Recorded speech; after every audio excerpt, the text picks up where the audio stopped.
Fayoum, Lake Fayoum actually. Yes. In the middle of Egypt, south actually of Cairo. A place of enormous historical significance. Exactly. Churchill met Roosevelt here, and Yes. Stalin, I think, Yes. during the Second World War. Yeah. I'm here not to meet the future, not the past, because Yeah. I'm here to address and discuss the future with 100 of Amr Khalid's life makers. Amr Khalid has featured on my website before for the meetings that we've had in Britain.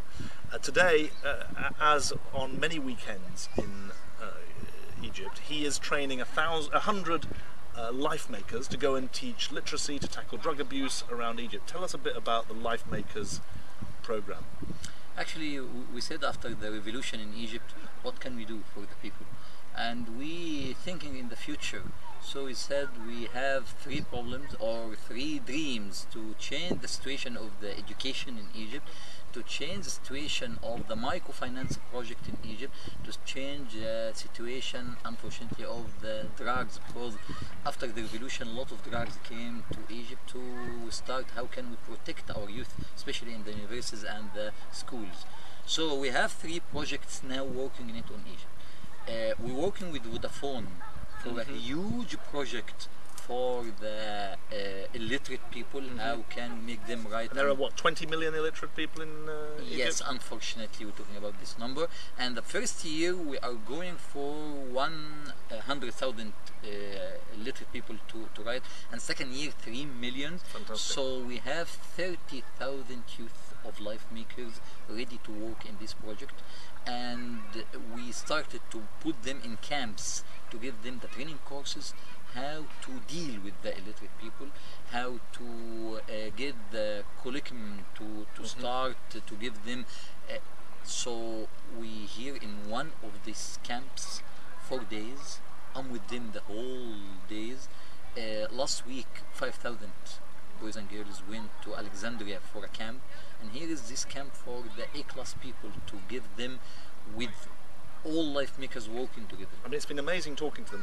They were all in Tahrir Square. I said, were you part of the revolution? They say yes, we were. 1 or 2 said no. They were afraid. They're a remarkable generation, and they've had an extraordinary experience. How do you see that playing through? Is that making them care more about social justice? Is it making them care more about the future of Egypt? What's the impact? Actually, the last 30 years, the roof of the dreams in Egypt was very low. After the revolution, this generation, their dreams became like a sky, going to the sky. They have a lot of dreams. They believe in themselves.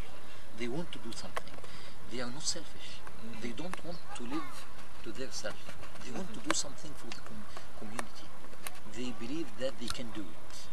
And so that once I put in my website, I want to start these camps for you.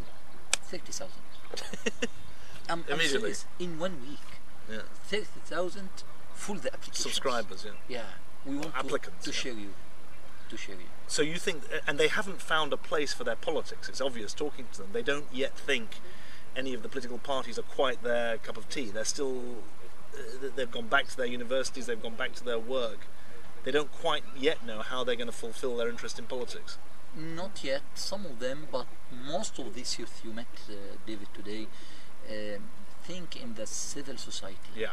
So that's why they want to be social entrepreneurs. Exactly. Some of them say, yes, we need a parties, but they understood that parties need a lot of time to be mature. Where do you think we are, Amra, in Egypt's transition? What stage have we reached? Actually now we build a new civil society, because the last government didn't like the civil society to be strong, especially from the A-class people, because they was afraid if the civil society became A-class strong. means very educated. They was afraid of that. But now after the revolution, one of my mission for the next 2 years to make the civil society 10 times what they are now. So I'm starting with those people and in the universities and going everywhere looking for the civil society to make it more strong, to stretch it in Egypt, to make the people, their culture, believe that we have to do something like that. And this step will lead for the political. So this is real concrete change on the ground. Exactly. Is this the answer to people who say Amr Khalid is a air-conditioned Islamic preacher? Is that the answer to them?